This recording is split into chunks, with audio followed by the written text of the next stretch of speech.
Praise the Lord.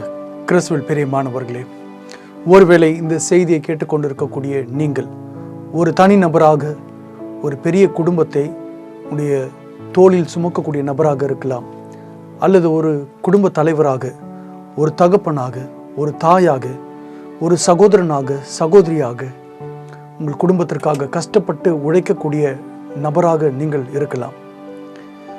நாம் ஒரு சில நேரங்களில் என்னதான் கஷ்டப்பட்டு சம்பாதித்தாலும் நம்முடைய எல்லா தேவைகளும் சந்திக்கப்படுறதில்லை. பிள்ளைகளுடைய படிப்பு செலவு, வீட்டு செலவு, வீட்டு வாடகை, மருத்துவ செலவுகள், போக்குவரத்து செலவுகள், மளிகை சாமான், இப்படி சொல்லிட்டே போகலாம். நிறைய தேவைகள். நாம் ஒரு சில நேரங்களில் திணறுகிறோம். எப்படி இந்த தேவைகளை எல்லாம் சந்திப்பது என்று தெரியாமல், வீட்டில் இருக்கக்கூடிய பெரியவர்களை கவனித்து கொள்ள முடியாமல், பிள்ளைகளை ஆளாக்க முடியாமல் நாம் தவிக்கிறோம். மனம் துவண்டு போகிறோம். ஒரு சில நேரங்களில் வாழ்க்கை வெறுத்து போகிறது. விரக்தியின் விளிம்புக்குள்ளே நாம் கடந்து வருகிறோம். தேவன் என்ன செய்கிறாரு? எனக்கு உதவி செய்ய மாட்டாரா? அவரால் முடியாதா இந்த காரியம்? இவ்வளவு தேவைகள் இருக்கிறது, ஏன் என்னை இப்படி வச்சிருக்கிறாரு? நான் எதற்காக வாழ வேண்டும் என்று நாம் சொல்லுகிறோம். இன்றைக்கு இந்த செய்தி உங்களுக்கு பிரயோஜனமாக இருக்கும், உற்சாகமாக இருக்கும்.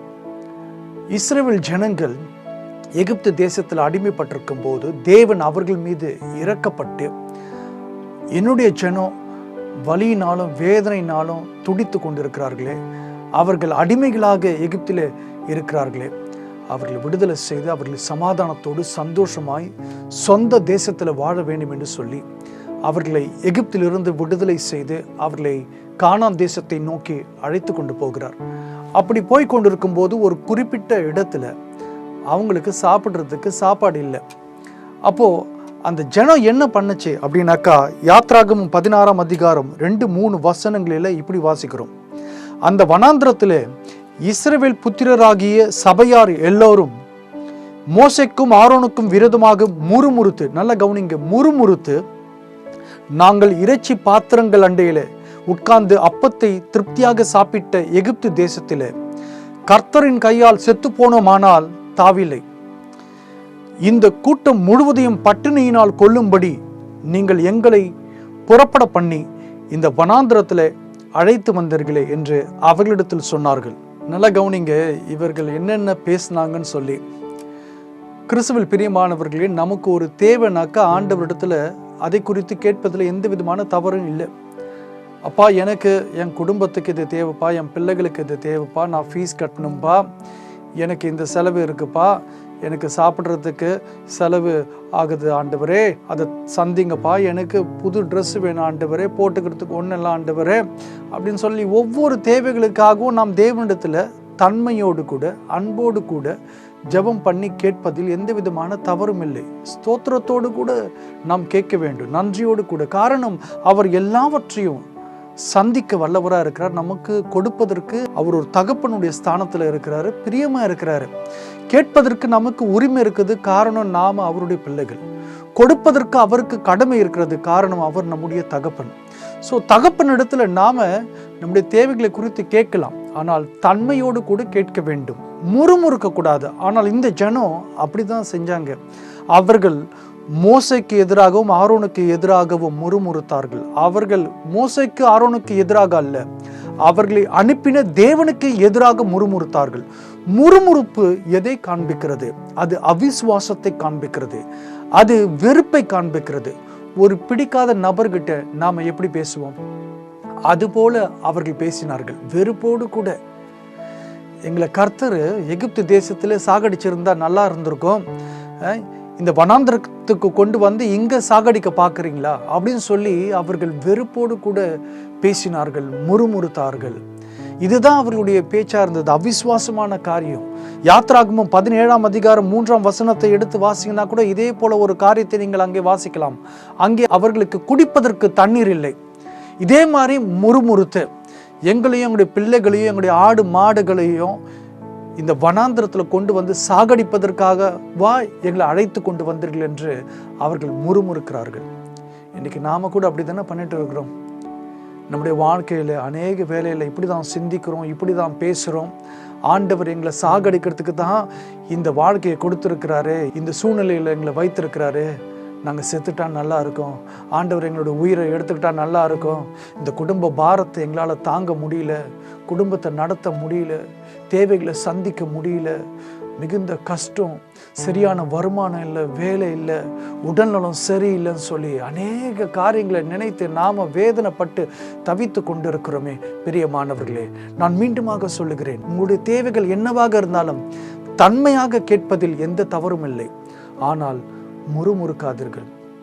நீங்க நல்லா கவனிச்சிங்கனாக்கா, ஆண்டவர் தான் இந்த இஸ்ரவேல் ஜனத்தின் மீது பரிதாபப்பட்டு இரக்கப்பட்டு, என்னுடைய ஜனம் கஷ்டப்படுது, இவங்க கஷ்டத்தில் இருக்கக்கூடாது, அடிமை தினத்தில் இருக்கக்கூடாது, இவங்க சமாதானத்தோடு சந்தோஷமாய் வாழ வேண்டும் அப்படி என்று சொல்லி அவர்களை வாழ்வதற்காக அழைத்து கொண்டு வந்தார், சாகடிப்பதற்காக அல்ல.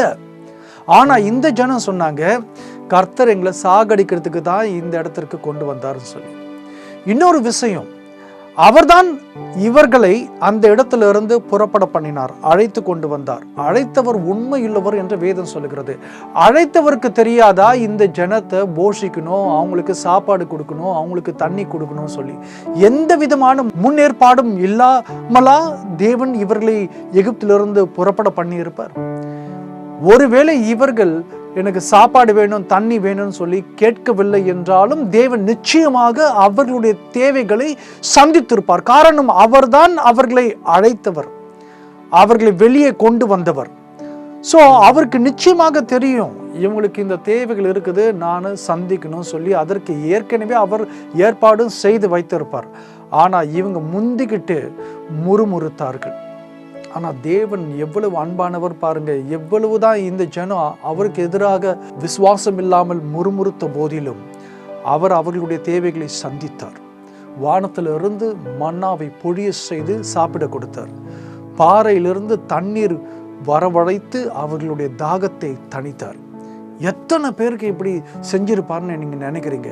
இந்த செய்தியில ரொம்ப முக்கியமான விஷயம், நீங்கள் தெரிந்து கொள்ள வேண்டிய காரியம் இது. எத்தனை பேருக்கு இப்படி தேவைகளை சந்தித்திருப்பாரு? இஸ்ரவேல் ஜனங்க எத்தனை பேர் இருந்தாங்க எகிப்தை விட்டு புறப்படும் போது? யாத்ராகமம் 12ஆம் அதிகாரம் 37ஆம் வசனத்தை நீங்க எடுத்து வாசிங்கனாக்கா வேதம் சொல்லுது, பிள்ளைகளை தவிர 6 லட்சம் புருஷர் இருந்தார்கள் என்று. 6 லட்சம் ஆண்கள். அப்படி என்றால் நீங்கள் நினைத்து கொள்ளாதீர்கள் வெறும் 6 லட்சம் பேர் தானே அப்படின்னு சொல்லி. கிடையாது.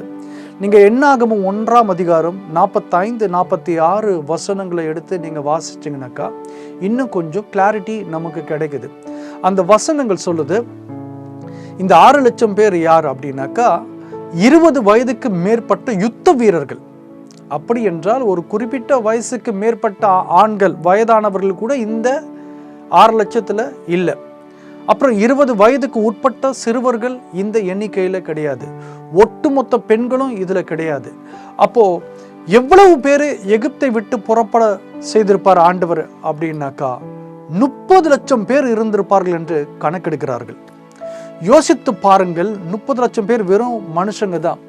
அப்புறம் அவங்க கூட இருந்த ஆடு மாடுகள், கால்நடைகள், மிருக ஜீவன்கள் சொல்லி அது ஏராளம், பல லட்சம். இத்தனை ஜீவன்களுக்கும் தேவன் சாப்பாடு கொடுக்கணும், தண்ணி கொடுக்கணும். எங்க? வனாந்திரத்துல, பாலை வனத்துல. அவர்கள் ஒரு நாள் சாப்பிட்ட சாப்பாட்டினுடைய அளவு ஏறத்தாழ எவ்வளவு தெரியுங்களா? 1500 to 2000 டன்னு உணவு அவர்கள் சாப்பிட்டு இருப்பார்கள் என்று கணக்கெடுக்கிறார்கள். அப்படின்னா 15 லட்சத்திலிருந்து 20 லட்சம் கிலோ சாப்பாடு மாத்திரம். தண்ணி சொல்லவே வேணாம், பல 1000 லட்சம் லிட்டர் தண்ணி. இவர்கள் ஒரு நாளைக்கு சாப்பிட்ட சாப்பாட்டினுடைய அளவு தண்ணீரை ஒருவேளை நாம் அதை ஒரு சரக்கு ரயிலில் ஏற்றினோமானால் அந்த சரக்கு ரயிலே ஒரு சில கிலோமீட்டர் தொலைவுக்கு போகும்னு சொல்லி சொல்றாங்க. அந்த அளவிற்கு உணவும் தண்ணீரும் ஒவ்வொரு நாளும் தேவைப்பட்டது. தேவன் அவர்களுக்கு அதை செய்தார். ஒவ்வொரு நாளும், ஒரு சில வாரங்கள் கிடையாது, ஒரு சில மாதங்களும் கிடையாது, ஒரு சில வருடங்களும் கிடையாது. இப்படி 40 ஆண்டுகள் அவர்களை போஷித்தார். வேதாகமத்திலேயே மிகப்பெரிய அற்புதம், தொடர்ந்து பல வருடங்களாக நடந்த ஒரு அற்புதம்னாக்கா அது இந்த சம்பவங்கள் தான். தேவன் அத்தனை பேரை போஷித்தார். பிரியமானவர்களே, இன்னைக்கு யோசித்து பாருங்க, 30 லட்சம் பேரை வனாந்திரத்துல அற்புதமாய் அவர் போஷித்தார் என்றால், உங்க குடும்பத்தில் இருக்கக்கூடிய 4 பேருக்கு, மிஞ்சி போனா ஒரு 10 பேர் ஒரு கூட்டு குடும்பம்னா கூட உங்களுடைய தேவைகளை தேவனால் சந்திக்க முடியாதா? உங்களை போஷிக்க முடியாதா? உங்களை உடுத்த முடியாதா? உங்களுடைய வீட்டு வாடகையை அவர் பார்த்து கொள்ள முடியாதா? உங்களுடைய பெற்றோர்களை கவனித்துக் கொள்ள முடியாதா? சுகமாக்க முடியாதா? மருத்துவ செலவுகளை அவர் அப்புறப்படுத்த முடியாதா? உங்களுடைய பிள்ளைகளை ஆளாக்க முடியாதா? உங்களுடைய பிள்ளைகளை படிக்க வைக்க முடியாதா? அவளுக்கு திருமணம் செய்து வைக்க முடியாதா? தேவனை என்னவென்று நீங்கள் நினைத்துக் கொண்டிருக்கிறீர்கள். அவருடைய கை குறுகி போகவில்லை. அவர் சர்வ வல்லமையுள்ள தேவன். நீங்கள் இயேசுவை விசுவாசித்து ஏற்றுக்கொண்டு அவரை நம்பி இருங்கள். அவர் எப்படிப்பட்டவர் என்பதை நீங்கள் அறிந்து கொள்வீர்கள். ஒருவேளை உங்களுடைய வாழ்க்கையில் இதுவரையிலும் நீங்க அற்புதங்களை பார்க்கவில்லை என்றால், தேவனை விசுவாசியுங்கள், முறுமுறுக்காதீர்கள், அன்போடு கூட தேவனை அணுகுங்கள், ஸ்தோத்திரத்தோடு கூட விண்ணப்பத்தை ஏறெடுங்கள். அவர் அற்புதங்களை செய்கிறவர். நிச்சயமாக இன்றைக்கு இந்த செய்தியை கேட்டுக்கொண்டிருக்கக்கூடிய உங்களையும் உங்களுடைய குடும்பத்தையும் கூட பிரமிக்கத்தக்க விதத்தில் எப்படி இஸ்ரவேலுக்கு அற்புதங்களை செய்தாரோ வனாந்திரத்தில், அவர் நேற்று இன்று என்று மாறாதவராய் இருக்கிறார். அதே போல இன்றைக்கும் செய்ய வல்லவர். உன்னுடைய எல்லாம் கடன் பிரச்சனையிலிருந்து விடுதலை செய்து உன்னை சமாதானத்தில் வாழ வைப்பதற்காக அழைத்த தேவன். உன்னை சாகடிப்பதற்காக அல்ல, உன் உயிரை எடுப்பதற்காக அல்ல, உனக்கு தொல்லை கஷ்டங்களை கொடுப்பதற்காக அல்ல, தன்னுடைய சிலுவை சாவினாலே ஆசீர்வாதங்களை உனக்கு கொடுத்த தேவன் உன்னை அழைக்கின்றார். இயேசுவின் இடத்துல கடந்து வா, அவரை விசுவாசி. வேதம் சொல்லுது, என் தேவன் தம்முடைய ஐஸ்வரியத்தின்படி உங்கள் குறைவை எல்லாம் கிறிஸ்து இயேசுவுக்குள் மகிமையிலே நிறைவாக்குவார் என்று பிலிப்பியர் 4:19 வாசிக்கிறோம். பிரியமானவர்களே, தம்முடைய ஐஸ்வரியத்தின்படியே உடைய தேவைகள் எல்லாம் சந்திப்பாரு. உன்னை ஐஸ்வர்யவான் ஆக்கும்படி அவர் சிலுவையில தரித்திரரானார் என்று வேதம் சொல்லுகிறது. தம்முடைய ஐஸ்வர்யத்திலிருந்து எடுத்து உன்னை ஆசீர்வதிப்பார். தம்முடைய ஐஸ்வர்யத்தின்படி, நீ வாங்குகிற சம்பளத்தின்படி அல்ல, உன்னுடைய பேங்க்ல இருக்கக்கூடிய அக்கௌண்டின் படி அல்ல, தம்முடைய ஐஸ்வர்யத்திலிருந்து எடுத்து உன்னை ஆசீர்வதிப்பார். இஸ்ரவேல் ஜனங்க வனாந்திரத்துல இருந்தபோது அவங்க என்ன ஆபீஸ்க்கு போய் சம்பாதிச்சு அதுல இருந்தா எடுத்து சாப்பிட்டாங்க? ஒண்ணும் கிடையாது. ஒரு வேலையும் செய்யல. ஆண்டவர் இலவசமாக 40 ஆண்டுகளாக ஒவ்வொரு நாளும் பிரமிக்கத்தக்க விதத்துல அற்புதங்களை செய்து அந்த ஜனங்களை போஷித்தார். இன்றைக்கு அந்த இலவசமான கிருபையினால உன்னையும் கூட போஷிப்பார். கவலைப்படாத, கர்த்தர் உன் கண்ணீரை துடைப்பார். நம் கண்களை மூடி ஒரு சின்ன ஜெபத்தை ஏறெடுப்போம். Thank you Lord. அப்பா, இந்த வேலைக்காக நன்றி செலுத்துகிறோம் தகப்பனே. இப்போது குடும்பத்தை நடத்த முடியாமல் விரக்தியில் இருக்கக்கூடிய பிள்ளைகளை ஒரு விசை கூட சந்திங்கப்பா. வியாதிப்பட்ட குழந்தைகளை வைத்துக்கொண்டு, பெற்றோர்களை வைத்துக்கொண்டு மருத்துவமனை கையுமாக அலைந்து கொண்டிருக்கக்கூடிய பிள்ளைகள், வாழ்க்கையில் அநேக போராட்டங்கள், கடன் பிரச்சனைகள் இருக்கின்றதை இழந்துவிட்டு, சரியான வேலை இல்லாமல், திருமணம் ஆகாத பிள்ளைகளை வைத்துக்கொண்டு எத்தனையோ கஷ்டம் சாமி. ஆண்டவர் எங்களுக்கு உதவி செய்வாரா, அவரால் கூடுமா என்று ஒரு ஐயப்பாடோடு கூட இருக்கக்கூடிய பிள்ளைகளை இந்த வேலையில் உங்களுடைய வல்லமை சந்திக்கட்டும் ஆண்டவரே. அற்புதங்கள் நடைபெறும்படியாய் இயேசுவின் வல்லமையுள்ள நாமத்தில் ஜெபிக்கிறேன். வியாதிப்பட்ட சரீரங்கள் ஒவ்வொன்றும் சுகமடையட்டும் ஆண்டவரே. தரித்திரம் மாறட்டும், தேவைகள் சந்திக்கப்படட்டும் ஆண்டவரே. பிரமிக்கத்தக்க விதத்தில் ஆண்டவரே பெரிய காரியங்களை செய்து பிள்ளைகளுடைய கண்ணீரை தொடையுங்கப்பா. நீர் இப்போதே அற்புதங்களை செய்கிறதற்காக கோடான கோடி நன்றி, கோடான கோடி நன்றி. படிக்கின்ற பிள்ளைகளுடைய தேவைகளை சந்திங்கப்பா. Thank you Jesus, thank you father. வேலைக்காக புறப்படுகின்ற சகோதரிகளை தொடுங்க சாமி. வேலை ஸ்தலத்தில் அவர்களை காத்துக்கொள்ளுங்க சாமி. அவர்கள் வழியாக மிகப்பெரிய ஆசீர்வாதங்கள் பிள்ளைகளை மூடட்டும் ஆண்டவரே. இயேசுவின் இனிய நாமத்தில் ஜெபிக்கிறேன் எங்கள் ஜீவனுள்ள நல்ல பிதாவே. ஆமென், ஆமென். God bless you all. பிரியமானவர்களே, ஒருவேளை நீங்கள் சென்னையில் இருந்தால் எங்களுடைய மாதாந்திர கூட்டங்கள் ஒவ்வொரு மாதமும் 3வது 4வது ஞாயிற்றுக்கிழமைகளில் பச்சையப்பன் கல்லூரி எதிரில் இருக்கக்கூடிய சென்ட் ஜார்ஜ் ஸ்கூலில் நடக்குது. மதியம் 1 மணி முதல் தயவு செய்து வந்து கலந்து கொள்ளுங்கள். என்னுடைய யூடியூப், என்னுடைய பேரில் இருக்கக்கூடிய ஃப்ரெட்ரிக் சில்வெஸ்டர் என்கிற பேரில் இருக்கக்கூடிய யூடியூப்பை போய் பாருங்கள். நிறைய செய்திகள் இருக்கிறது, அதை பாருங்கள், மற்றவர்களுக்கு பகிருங்கள். ஆண்டவர் அதன் வழியாக உங்களையும் உங்களை சார்ந்த ஒவ்வொருவரையும் ஆசீர்வதிப்பார். God bless you all. Amen. கிறிஸ்து ஆறுதலின் தேவன் ஊழியங்கள் கடந்த 20 ஆண்டுகளுக்கு மேலாக இயேசுவினுடைய நற்செய்தியை அநேகருக்கு அறிவிக்கும் பணியில் இருந்து வருகிறது. நீங்களும் எங்கள் மாதாந்திர கூட்டங்களுக்கு வந்து கலந்து கொள்ளும்படி அன்புடன் அழைக்கின்றோம். ஜெப விண்ணப்பங்கள் இருந்தால் எங்களை தொடர்பு கொள்ளலாம். இயேசு கிறிஸ்து கொடுக்கக்கூடிய ஆறுதலையும் ஆத்ம ரட்சிப்பையும் அநேகருக்கு பகிர்வோம். கர்த்தர் உங்களை ஆசீர்வதிப்பாராக.